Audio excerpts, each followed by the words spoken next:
Oke, bismillahirrahmanirrahim. Assalamualaikum warahmatullahi taala wabarakatuh. Halo kawan semua dimanapun anda berada, kembali lagi berjumpa bersama Maki. Semoga kita selalu dalam keadaan baik dan kebaikan selalu menyertai diri kita semua. Amin ya Allah. Baik kawan-kawan, alhamdulillah kembali lagi Maki berkesempatan untuk berbagi soal-soal yang ada katanya dengan soal CPNS. Jadi sebelum bobo cantik dan bonus bobo manis, alangkah baiknya marilah kita akhiri hari yang cerah ini dengan memperbanyak latihan, karena CPNS sudah di depan mata. Untuk kawan-kawan yang sudah mengikuti SKD dan dinyatakan lolos sesuai di atas passing grade, maka ucapkan selamat dan mudah-mudahan kawan-kawan lanjut ke SKB. Dan untuk kawan-kawan yang belum menghadapi SKD, marilah kita gunakan waktu yang singkat ini untuk memperbanyak latihan gitu ya, dengan memperbanyak membaca dan juga memperbanyak berdoa gitu, karena jangan sampai kita berlatih keras namun tanpa adanya doa. Jadi kan work hard, pray hard gitu kan ya. Dan pada tahun kali ini insya Allah Maki di edisi Maki is Coming Back tanggal 4 Februari 2020 ini, part yang ke-32, Maki akan membahas soal tes wawasan kebangsaan terkait dengan tugas dan wewenang Mahkamah Agung dan Mahkamah Konstitusi, di mana sebelumnya sudah Maki bagikan itu tugas MPR, yaitu Majelis Permusyawaratan Rakyat gitu ya. Dan ini merupakan request dari seorang sahabat kita. Mudah-mudahan apa yang Maki berikan, apa yang Maki sampaikan bisa bermanfaat untuk kawan-kawan semua. Baik, untuk mempercepat waktu kita langsung juga DKP gitu ya. Di sini sudah jadikan sebuah masalah, namun apapun masalahnya, minumnya teh botol solo gitu kan ya. Selalu hadapi masalah itu dengan senyuman. Jadi Smile Solution, biar apa? Iya betul, biar ada inspirasi gitu kan ya. Ya. Number 1 kita baca bareng-bareng ya. Lembaga tinggi negara dalam sistem ketatanegaraan Indonesia yang merupakan pemegang kekuasaan kehakiman bersama-sama dengan Mahkamah Agung adalah bla bla bla AMPR, BDPR, CMK gitu, EDMA, NE, DPD, sorry ya, MPR, DPR, MK, MA atau DPD. Tentunya kawan-kawan untuk mengetahui mana jawaban yang tepat, kita harus tahu dulu definisi dari masing-masing lembaga ini gitu ya, termasuk nomor 2. Oke, nih berikut merupakan kewenangan Mahkamah Konstitusi kecuali A. memutus pembubaran partai politik, B. memutus perselisihan tentang hasil pemilu, C. menguji undang-undang terhadap Undang-Undang Dasar 1945, D. memutus sengketa kewenangan lembaga negara yang kewenangannya diberikan oleh UUD 1945, E. mengubah dan menetapkan UUD 1945. Jadi kawan-kawan, untuk mengetahui ini berarti kita harus tahu dulu definisi dari Mahkamah Konstitusi dan juga definisi dari Mahkamah Agung. Dan ini merupakan tema ini Maki angkat ke permukaan itu terkait dengan permintaan salah seorang sahabat kita. Beliau bernama Mbak Sri Lestari Siregar. Halo Mbak, salam kenal dari Maki ya. Mohon maaf, Maki baru berkesempatan untuk menjawab pesannya dan baru memenuhi apa yang di requestnya 9 jam yang lalu ya, 9 hour ago ya. MA dan MK dong Mang, please. Nah, oke gitu ya, karena ada please jadi Maki sekarang buatkan. Mudah-mudahan apa yang Maki berikan, apa yang Maki sampaikan bisa bermanfaat untuk Mbak pada khususnya dan untuk kawan-kawan yang lain pada umumnya. Oke kawan-kawan, jadi gini kawan-kawan, pertama kita harus tahu dulu definisinya. Jadi yang dimaksud dengan Mahkamah Konstitusi Republik Indonesia adalah lembaga tinggi negara, kayak MPR kemarin gitu kan ya, kayak MPR ya. Kalau MPR kan kemarin asalnya lembaga tertinggi, sekarang dirubah jadi lembaga tinggi saja, ternya dibuang. Itu kawan-kawan silahkan searching lagi video Maki yang sebelumnya. Kemudian ini lembaga tinggi negara dalam sistem kenegaraan Indonesia yang merupakan pemegang kekuasaan kehakiman bersama dengan Mahkamah Agung ya, itu Mahkamah Konstitusi. Sementara Mahkamah Agung gitu ya, definisinya adalah lembaga tinggi negara dalam sistem kenegaraan Indonesia yang merupakan pemegang kekuasaan kehakiman bersama-sama dengan Mahkamah Konstitusi ya, jadi sama gitu ya, dan bebas dari pengaruh cabang-cabang lainnya, artinya tidak bisa dipengaruhi kawan-kawan. Mahkamah Agung membawahi badan peradilan dalam lingkungan peradilan umum, lingkungan peradilan agama, lingkungan peradilan militer, dan lingkungan peradilan tata usaha negara gitu definisinya. Oke, sebelum kita lanjut ke tugas dan wewenang MA ataupun MK, perlu kawan-kawan ketahui di sejarahnya nih gini. Pada tanggal 18 Agustus itu kan kita tahu ya, sehari setelah kemerdekaan Republik Indonesia, Presiden Soekarno melantik, beliau melantik, tulis saja melantik Mr. Dr. R.S.E. Kusuma gitu ya, Kusuma Atmaja, kalau huruf dahulu kan gini kayak nulisannya penulisannya kayak gini gitu maksudnya kawan-kawan ya. Jadi 18 Agustus Presiden Soekarno melantik Mr. Dr. R.S.E. Kusuma Atmaja sebagai ketua MPR, sebagai ketua MA, sebagai ketua MA. Jadi beliau dilantik sebagai ketua MA, sebagai ketua MA Mahkamah Agung saat itu. Nah, kawan-kawan kalau mau tahu ya. Sehingga hari itu ditetapkanlah sebagai hari jadi Mahkamah Agung. Jadi 18 Agustus itu ditetapkan sebagai hari jadi Mahkamah Agung. Nah, hari jadi Mahkamah Agung. And then 18 Agustus itu kan di sini juga selain itu 18 Agustus itu juga kan terjadi sidang PPKI kan ya, Panitia Percepatan Kemerdekaan Indonesia. Nah, silakan kawan-kawan searching lagi video Mang Akil terkait dengan PPKI gitu ya. Di sini kan PPKI melakukan sidang, di mana hasil sidangnya tanggal 18 Agustus itu ya apa namanya, kan dia melakukan sidang dimulai tanggal 18, 19 dan berapa tuh, silakan kawan-kawan cicing lagi ya. Jadi tanggal 18 itu kan disahkannya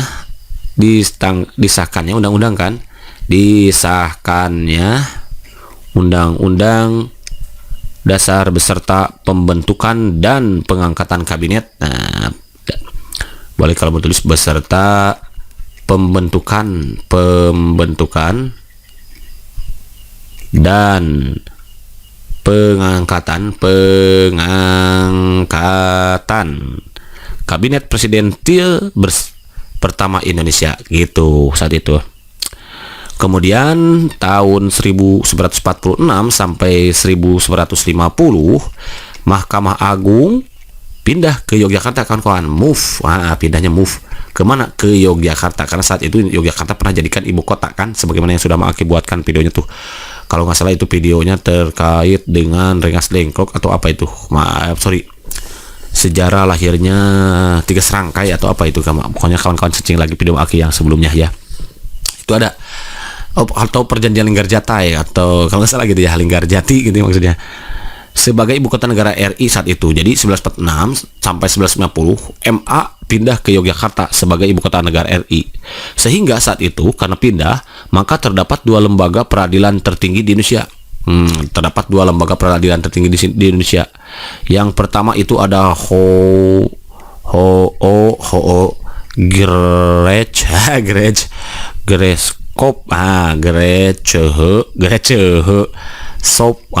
gitu kawan-kawan ya, yang ada di Jakarta nih. Yang kemudian yang kedua itu adalah Mahkamah Agung Republik Indonesia yang ada di Yogyakarta. Nah gitu. Kalau ini dipimpin oleh ketuanya itu adalah Mr. Wir George, gitu kan ya. Kalau ini Mahkamah Agung ini Republik Indonesia itu adalah ketuanya adalah yang tadi itu siapa? Iya betul, Kusuma Atmaja, Kusuma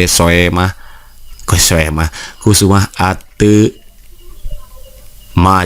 gitu kan ya. Jadi tuh ada dua tuh saat itu lembaga tertinggi, saat itu masih tertinggi ya di Indonesia. Kemudian 1 Januari 1950 MA Mahkamah Agung kembali lagi ke Jakarta, to Jakarta again gitu kan. Nah, dalam kurun waktu tersebut MA dua kali melantik dan mengambil sumpah Presiden Soekarno. Jadi dua kali melantik dan mengambil sumpah Presiden Soekarno. Satu pada 19 Agustus ya kan, tanggal 17 Agustus memproklamasikan gitu kan ya, mengangkat presiden itu kan tanggal 18 Agustus ya, sesuai hasil sidang PPKI gitu kan. 18 Agustus di samping mengesahkan undang-undang, mengangkat presiden dan wakil presiden kan 18 Agustusnya. Nah, 19 Agustus tahun 1945 gitu kan ya. Gitu kan kawan. Dia melantik presiden ya kan. Nah, dilantik sebagai presiden pertama Indonesia. Kemudian tanggal 27 Desember 1949 ini dilantik sebagai presiden RIS. Nah, ada RIS kan kemarin ya, sudah dibahas Maki ya gitu ya. 27 Desember 1945 itu kan diangkat sebagai presiden Republik Indonesia Serikat gitu kawan-kawannya. Jadi gitu kan kawan ya. Jadi tanggal 19 Agustus itu dilantik sebagai presiden kan, tanggal 16 itu kan mengangkat dan presiden dan wakil presidennya kan hasil sidang PPKI. Kemudian tanggal 19-nya dilantik oleh MA ini saat itu. Kemudian 27 Desember Soekarno kembali lagi dilantik menjadi presiden Republik Indonesia Serikat gitu, karena saat itu terjadi ada Republik Indonesia Serikat. Nah, silakan kawan-kawan cek lagi video Mak Akil sebelumnya. Nah, itu selesai sejarahnya. Nah, nah baru kita masuk nih ke tujuan pertemuan kita hari ini gitu ya. Tujuan pembelajaran kita hari ini maksudnya gitu ya. Nggak bertemu soalnya sama Aki ya. Gitu kan ya. Tujuan pembelajaran hari ini adalah wewenang MA. Nah, kawan-kawan, perlu kawan-kawan ketahui terkait dengan wewenang MA, nanti kawan-kawan silakan buka bab 9 Undang-Undang Dasar 1945 ya. Karena ini dibuat di bab 9 Undang-Undang Dasar 1945. Lebih tepatnya ini pasal, kalau nggak salah itu pasal berapa? 24 kalau nggak salah ya. Pasal 24. Nah, di sana sudah jelas kawan-kawan ya. Pokoknya kawan-kawan baca lagi bab 9 pasal 24 itu terkait kekuasaan kehakiman. Bab 9 ini adalah kekuasaan kehakiman. Itu nanti akan memuat MA, Mahkamah Agung dan Mahkamah Konstitusi gitu kawan-kawan. Ya, ada pokoknya di pasal 24. Di mana berdasarkan pasal 24 itu dikatakan bahwa wewenang MA 1 nih dia MA Mahkamah Agung gitu ya, memutus apa? Memutus permohonan kasasi. Nah, permohonan kasasi. Nah, dia terhadap siapa? Putusan pengadilan tingkat banding, terhadap putusan pengadilan tingkat banding. Nah, ini ada pokoknya di pasal 24 lah, kawan-kawan nanti buka lagi gitu ya. Terhadap putusan pengadilan tingkat banding, oke, gitu ya. Atau tingkat terakhir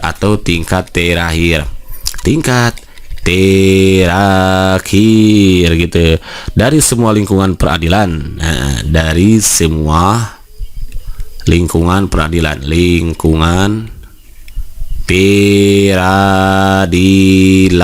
oke, itu number 2. Nah, number 2 adalah MA menguji peraturan. MA menguji peraturan, oke. MA menguji peraturan secara material, oke, material terhadap peraturan perundangan di bawah undang-undang, terhadap peraturan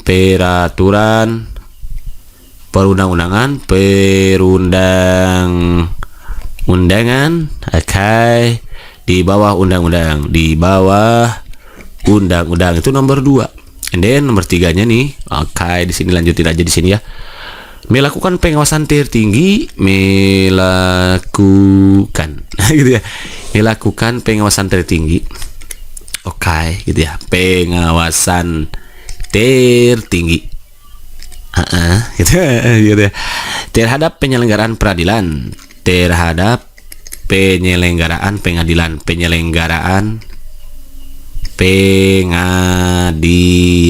gitu kawan-kawan ya.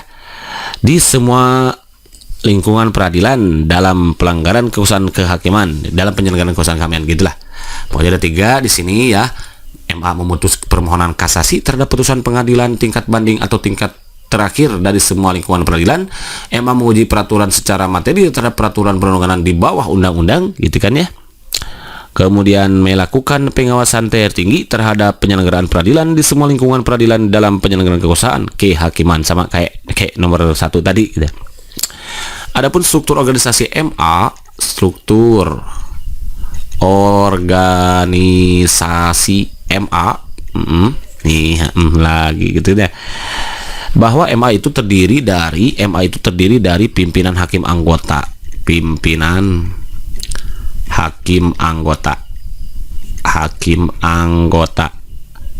kemudian kepaniteraan MA. Apa sih kepaniteraan MA itu? Kepaniteraan itu adalah aparatur tata usaha negara gitu ya. Kemudian sekretariat MA Jadi pimpinan hakim anggota, kepaniteraan MA, sekretariat MA, dan hakim anggota. Yang terakhir itu adalah hakim anggota MA. Gitu. Hakim agung. Di mana hakim agung ini terdiri dari maksimalnya itu 60 orang. Gitu kawan-kawan ya. Oke, itu barangkali kawan-kawan. And then tambahin lagi ini kalau masih mau, masih kuat gitu ya. Ini ada pengadilan, pengadilan tingkat banding di bawah MA. Pengadilan tingkat banding. Tapi di bawah MA ya. Satu, ada pengadilan tinggi kan? Pengadilan tinggi, tinggai gitu ya, tinggai. Kedua itu ada pengadilan tinggi agama, tinggi agama. Ketiga itu ada pengadilan tinggi tata usaha negara, tinggi tata usaha negara, tata usaha negara, tata usaha negara. Keempat itu militer utama, kemudian pengadilan militer utama. And then kelima itu ada militer tinggi gitu kawan-kawan ya, pengadilan tingkat bandingnya tinggi. Kemudian ada juga pengadilan tingkat pertama. Pengadilan tingkat banding itu kalau ini pengadilan tingkat pertama, ada pengadilan tingkat pertama. Pengadilan tingkat pertama. Satu, pengadilan negeri, PN, pengadilan negeri, gitu aja lah ya, singkat gitu. Kemudian pengadilan agama, PA gitu ya. Siapa yang PA? Ya nggak ada ya. Kemudian pengadilan kalau itu saja lah. Pengadilan tata usaha negara. And then number 4 itu adalah pengadilan militer, pengadilan militer gitu kan kawan. Adapun kewenangan MA berdasarkan peraturan perundangan yang berlaku nih, ada kewenangan MA berdasarkan perundangan yang berlaku. Nah, perundangan yang berlaku sama aja kayak tadi ya, berlaku diantaranya satu, kewenangan memeriksa dan memutus permohonan kasasi, sengketa tentang kewenangan mengadili gitu ya, sengketa tadi ya sebetulnya ya. Jadi kewenangan memeriksa apa nggak, kalau nggak salah udah tulis nih. Enggak ya, bukan ya. Bukan. Ada lagi ya. Kewajiban menang mahkamah. Oh, di sebelah konstitusi di sini. Nanti ya. Jadi ini tadi kewenangan Mahkamah Agung berdasarkan apa tadi? Berdasarkan perundangan yang berlaku. Satu adalah kewenangan memeriksa dan memutus permohonan kasasi. Kewenangan boleh tulis lah, kewenangan memeriksa dan memutus permohonan kasasi, sama kayak tadi ya, permohonan kasasi. Kemudian sengketa tentang kewenangan mengadili ya gitu. Kemudian yang kedua itu adalah permohonan peninjauan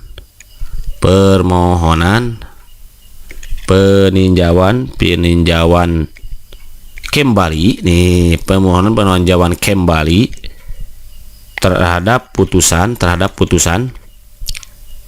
yang telah berkekuatan hukum tetap, berkekuatan hukum tetap gitu diantaranya ya. And then number 3 itu adalah memberikan pertimbangan terhadap presiden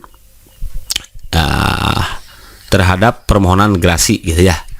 Memberikan, nah ini ada gerasi nih, memberikan pertimbangan terhadap permohonan gerasi. Permohonan gerasi, ada gerasi nih, gerasi di mana hal ini sudah. Nah, kemudian yang terakhir itu bisa juga ditulis ini, memberi apa ya, menasehati memberi pertimbangan, memberi keterangan, pertimbangan, dan nasihat mahkamah atau masalah hukum gitu, mahkamah masalah hukum kepada lembaga negara dan lembaga pemerintahan gitu kawan-kawan ya. Jadi kewenangan Mahkamah Agung berdasarkan perundangan yang berlaku itu diantaranya satu, kewenangan memeriksa dan memutus permohonan kasasi, sengketa, dan kayak ini kan tadi sudah ya, tuh ini dia. Ini nomor satu, Mahkamah memutus permohonan kasasi terhadap putusan pengadilan tingkat banding tingkat itu kan sama ya. Emang menguji perundangan, nah ini juga ini kan sama, meninjau gitu kan ya, kembali terhadap putusan yang telah apa nih, hukum tetap yang berkekuatan gitu ya. Tulisannya terlalu bagus nih. Kemudian menentukan memberikan pertimbangan terhadap permohonan gerasi. Nah ini diatur dalam pasal 14 kawan-kawan. Kalau kamu tahu nanti lihat pasal 14 dari Maki ya, kalau nggak salah sudah isi dari pasal 14 itu depasnya nanti grab gitu ya, grab G-nya itu gerasi, R-nya rehabilitasi, A-nya amnesti, B-nya abolisi kalau nggak salah gitu ya, grab gitu. Coba kita lihat pasal 14-nya, buka. Nah ini dia. Nah kalau ini terkait dengan Mahkamah Agungnya kawan-kawan ya, jadi dia ada di pasal 24 ayat 2. Nih dia pasal 24 ayat 2 itu tentang Mahkamah Agung nih, lihat. Pokoknya pasal 24 itu tentang kehakiman, kekuasaan kehakiman. Ini dia. Pasal satunya ini, pasal 2-nya nih. Kekuasaan kehakiman dilakukan oleh sebuah Mahkamah Agung, tuh kan? Mahkamah Agung dan badan peradilan yang berada di bawahnya tadi itu ya. Dalam lingkungan peradilan umum, lingkungan peradilan agama kan tadi ada ya. Lingkungan peradilan militer, lingkungan peradilan tata usaha negara, dan oleh sebuah Mahkamah Konstitusi gitu dia. Pasal 24-nya. Kemudian nih dia terkait wewenang, sebetulnya kawan-kawan nanti lihat aja di pasal 24A-nya.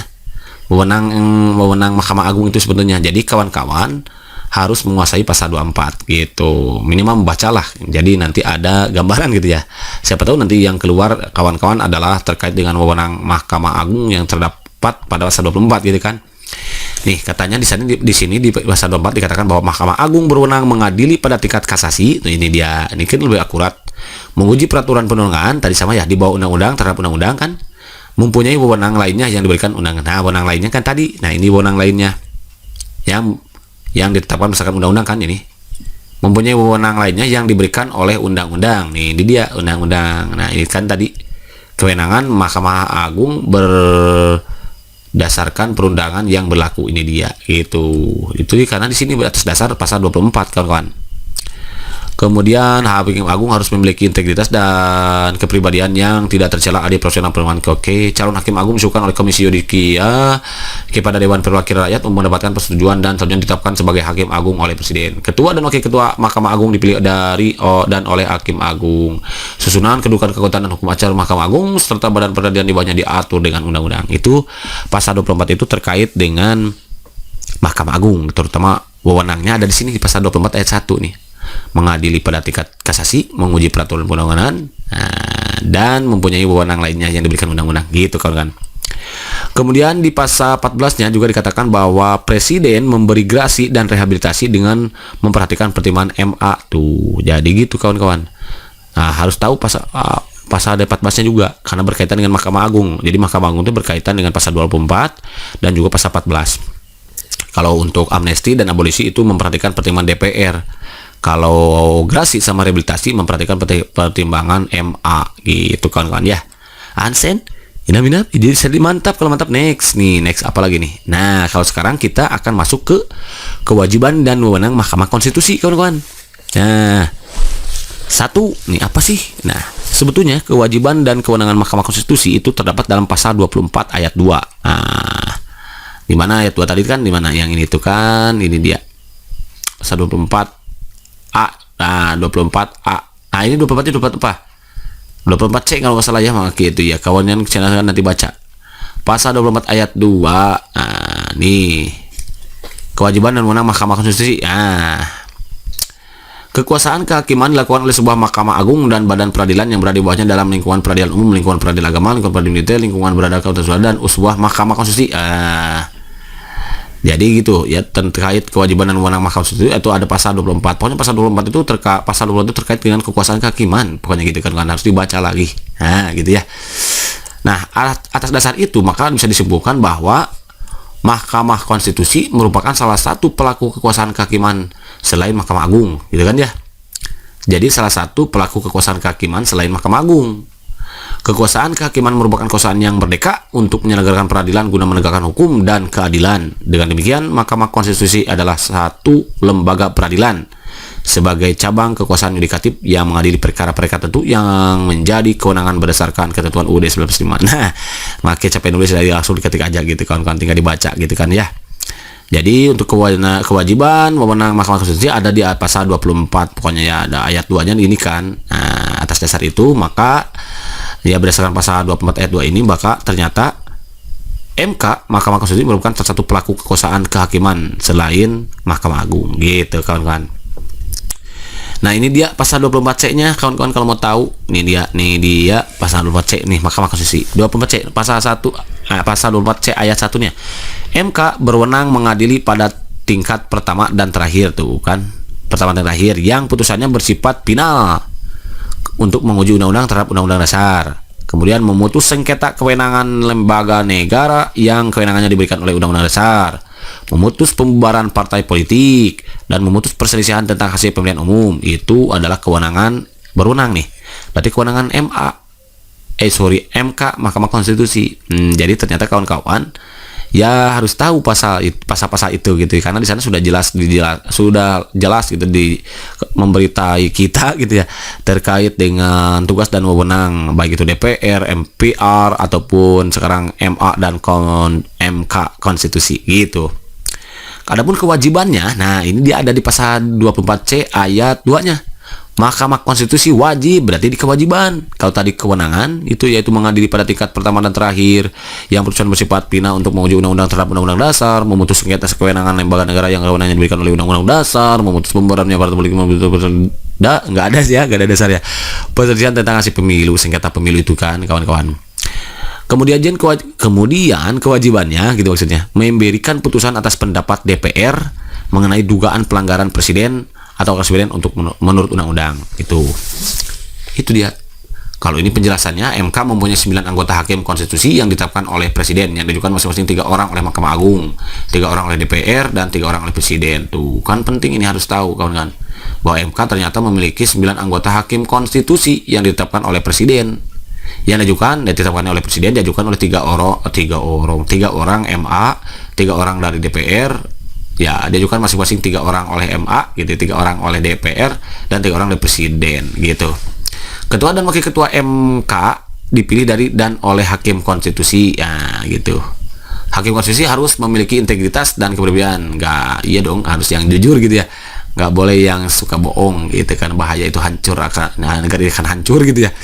Pengangkatan pemerintahan hakim konstitusi, hukum acara serta ketentuan lainnya tentang Mahkamah Konstitusi diatur dengan undang-undang. Itu pasal 24C tentang Mahkamah Konstitusi, tentang wewenang dan kewajiban Mahkamah Konstitusi. Jadi kalian harus tahu, harus dibaca. Nah, berdasarkan pasal 24C ayat 1 Undang-Undang Dasar 1945 yang ditegaskan kembali dalam pasal 10 ayat 1 huruf A sampai dengan D Undang-Undang nomor 24 tahun 2003, yaitu tentang Mahkamah Konstitusi. Kalau nggak salah nanti kawan-kawan silahkan download ya, Undang-Undang nomor 24 tahun 2003. Kalau gua nggak percaya, itu tentang Mahkamah Konstitusi. Nah, ini terkait dengan kewenangan Mahkamah Konstitusi. Di antaranya satu, kewenangan sama kayak tadi ya. Tuh tadi kan apa tadi? Mengadili pada tingkat pertama dan terakhir yang putusannya bersifat final untuk menguji undang-undang terhadap undang-undang dasar. Coba sekarang apa benar nggak? Menguji undang-undang terhadap undang-undang dasar 1945. Itu kan sama ya. Memutus sengketa kewenangan lembaga negara yang kewenangannya diberikan oleh undang-undang dasar 1945. Jadi makai capek nulis langsung aja ketik gitu. Ini kan sama tuh. Nah, memutus sengketa kewenangan lembaga negara yang kewenangannya diberikan oleh undang-undang dasar sama kan ya. Kemudian memutus pembubaran partai politik sama, memutus perselisihan tentang hasil pemilu sama. Nah, di pasal 7B-nya itu berbicara tentang kewajiban MK, kawan-kawan. Nah, di mana dia kewajiban MK itu adalah nih kawan-kawan, kalau mau tahu ya, yaitu kewajibannya itu memberikan keputusan atas pendapat DPR bahwa presiden dan wakil presiden telah melakukan pelanggaran hukum. Jadi harus memberi keputusan atau perbuatan tercela atau maksudnya ini bukan atau gitu ya, bukan atai gitu ya, tidak memenuhi syarat sebagai presiden atau wakil presiden sebagaimana maksud itu. Jadi harus memberikan keputusan MK itu atas apa? Atas pendapat DPR bahwa presiden dan wakil presiden telah melakukan pelanggaran hukum. Nah, ini dia pasal 7B-nya kawan-kawan. Ya, tadi kan pasal 7B kewajiban MK. Nih, lihat coba di sini. Bunyi pasal 7B. Nih, kan harus tahu. Usul pemberhentian presiden tuh. Jadi kalau pasal 7B itu terkait dengan pemberhentian presiden, wakil presiden diajukan oleh DPR. Benar tadi kan, kepada MPR. Oke. Hanya dengan terlebih dahulu mengajukan permintaan kepada MK untuk memeriksa, tuh kan tugasnya MK, mengadili dan memutus DPR bahwa presiden dan wakil presiden telah melakukan pelanggaran hukum berupa pengkhianatan terhadap negara, korupsi, penyuapan, tindak pidana berat lainnya, atau perbuatan tercela. Nah, itu kawan-kawan ternyata ya. Jadi pasal 7B itu terkait dengan nih pelanggaran berupa pengkhianatan. Oke, nih Mahkamah Konstitusi untuk memeriksa, mengadili, ini dia. Itu terkait dengan ini ya pasal 7B-nya. Pasal 7B ayat 2-nya pendapat DPR atau presiden telah melakukan pelanggaran hukum tersebut ataupun telah tidak lagi memenuhi syarat. Nah, ini dia dibaca aja pokoknya kawan-kawan ya. Silahkan nih. Pengajuannya tinggal dibaca ini. Siapa tahu nih. Nah, kewajibannya ini ada dia. Mahkamah Konstitusi wajib apa? Memeriksa, mengadili dan memutus dengan seadil-adilnya terhadap DPR tersebut paling lama 90 hari setelah permintaan DPR itu diterima oleh MK gitu. Nah, jadi harus dibaca dulu nih. Pengajuan DPR kepada MK hanya dapat dilakukan dengan dukungan sekurangnya 2/3 dari jumlah anggota DPR yang hadir dalam sidang paripurna yang dari sekurang-kurangnya 2/3 dari jumlah anggota Dewan DPR gitu. Kemudian 2/3 yang hadir harus disetujui dilakukan dengan dukungan, harus didukung oleh 2/3 dari anggota jumlah DPR yang hadir 2/3 dari yang hadir, dan 2/3 dari jumlah anggota DPR gitu. Kemudian apabila Mahkamah Konstitusi memutuskan bahwa presiden atau wakil presiden terbukti melakukan pelanggaran hukum berupa pengkhianatan terhadap negara, korupsi, penyuapan, tindak pidana berat lainnya, atau perbuatan tercela ya, atau terbukti bahwa presiden atau wakil presiden tidak lagi memenuhi syarat sebagai presiden atau wakil presiden Dewan PH, maka menyelenggarakan sidang paripurna untuk meneruskan usul pemberhentian presiden wakil presiden kepada MPR gitu kan kawan. Harus dibaca di pasal 27-nya, pasal 24 dan 27. Oke. Nah, ini dia tadi ya, seperti Maki katakan, dia adalah pasal Undang-Undang nomor 20 berapa tadi kalau salah, lupa Maki ya. Undang-Undang nomor 24 tahun 2003. Undang-Undang nomor 24 tahun 2003. Karena kalau Undang-Undang nomor 20 tahun 2003 itu tentang si Diknas ya, sistem pendidikan nasional gitu ya, bukan tentang Mahkamah Konstitusi. Kalau ini tentang Mahkamah Konstitusi kawan. Nah, di Undang-Undang nomor 24 tahun 2003, silahkan kawan nanti searching lagi, baca ya, di pasal 10-nya dikatakan tentang nih kekuasaan Mahkamah Konstitusi kan babnya ya, wewenang nih, tentang wewenangnya. Coba lihat pasal 10 ayat 1-nya. MK berwenang mengadili pada tingkat pertama terakhir yang putusannya bersifat final. 1 nih, itu kan sama tadi ya. Menguji undang-undang terhadap Undang-Undang Dasar Negara Republik Indonesia tahun 1945. B. Memutus sengketa kewenangan lembaga negara yang kewenangannya diberikan oleh Undang-Undang Dasar Negara Republik Indonesia. Oke. C. Memutus pembubaran partai politik, sama kan? D. Memutus perselisihan tentang hasil pemilu. Oke, sama. Nomor 2-nya, MK wajib. Nah, ini terkait dengan kewajibannya.